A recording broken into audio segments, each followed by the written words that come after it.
usab sa dagan sa kong kinabuhi.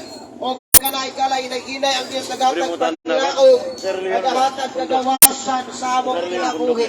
No? Daga mong kinabuhi kaniadto kapos sa sala, kapos sa bisyo igala, palahubog kaniadto igala. No? Ang kinabuhi wala mausaw. Ang kinabuhi wala pagbato. Asam ba sa Dili isyu igala. Sa John 3. Ang isyu igala. Ang imuha nga relasyon sa Diyos. Kaya dili mangitana ang Ginoo sa langit usa ka relihiyona. Di mangitana ang Ginoo igalan sa langit usa ka pundo ka. Ang pundo kay igala dili makaluwas. Ang igala ang pundo si Jesus na makaluwas.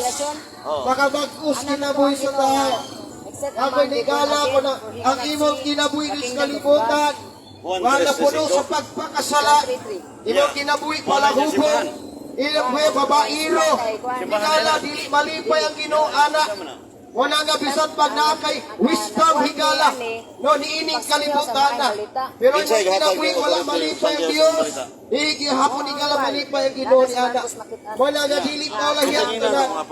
Linol, suli ang sala. Kaya ang sala makadaot, makaguba sa kinabuhi.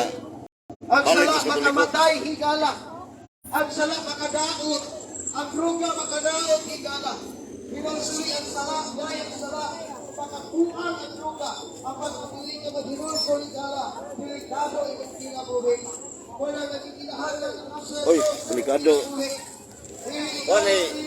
Bakante na, Brad? Pagpili itong relasyon sa Diyos. Bakante pa na? Simsa ka sa tubangan sa Ano ba, bakante na? Wala kalong kanyang iyon.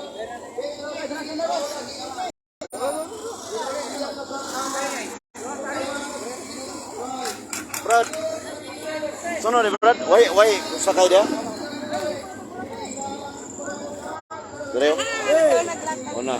Una ka. Selamat Mister. Ako na sa ingnanan. Wa makatubag ako na gid. Ha?